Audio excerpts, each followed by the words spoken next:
हरेक एपिसोडमा नयाँ पाहुना र ताजा व्यङ्ग्य प्रस्तुत गर्ने TV show comedy night with च्याम्पियन्सको पछिल्लो संस्करणमा 3 जना कन्टेन्ट क्रिएटर इवा गिरी, इष्टु कार्की र पराक्रम राणा देखिए। पछिल्लो समयमा सामाजिक सञ्जालमा कन्टेन्ट क्रिएसन गर्दै आएका 3 जना कुनै न कुनै कारणले चर्चामा रहन्छन्। इवा गिरी मिस नेपाल 2024 की फाइनलिस्ट हुन्। उनी आफ्ना ट्रेन्डिङ र फेसन कन्टेन्ट मार्फत युवामाझ लोकप्रिय छन्।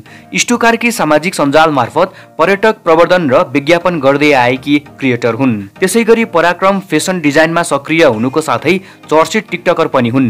यी तिनको क्रेजलाई आत्मसात गर्दै टेलिभिजन शोले पाहुनाको रूपमा निम्ति आएको थियो। इष्टुले पूर्वी नेपालको माइपोखरी पुगेर त्यहाँका रमणीय ठाउँ घुम्न जान अरूलाई सामाजिक सञ्जालबाट आग्रह गरेकी थिइन्। माइपोखरीको कुरालाई लिएर उनी ट्रोल पनि बनिन्। यिनै किस्सालाई लिएर इष्टुमाथि कार्यक्रममा धेरै व्यङ्ग्य भयो। छोरीको खुट्टा तान्ने मान्छे छोरी मान्छे नै हुन्छ भनेर इवाले भनेको कुरालाई कलाकारले व्यङ्ग्य गरे। एपिसोड सुरुवात भयो भरतमणि पौडेलको प्रस्तुतिबाट। उनले घरबेटी बा बनेर स्टेज सम्हाले।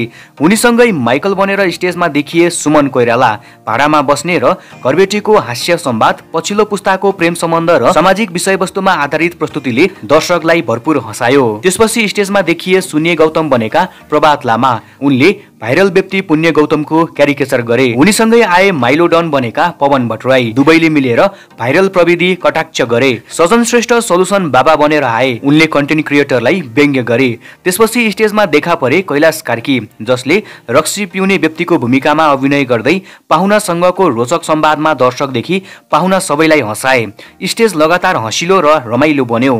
कार्यक्रमको अन्त्यतिर प्रस्तुता विशाल भण्डारीले यी 3 कन्टेन्ट क्रिएटरलाई युवा पुस्ताको प्रेरणाको रूपमा प्रस्तुत गरे। काममा निरन्तरता, लगनशीलता र सृजनात्मकता कसरी राख्न सकिन्छ भन्ने कुरा उनीहरूबाट सिक्न सकिने सन्देश दिन खोजेको उनले बताए। कमेडी नाइट विथ च्याम्पियन्स हरेक मंगलबार राति 8 बजे प्रसारण हुँदै आएको छ।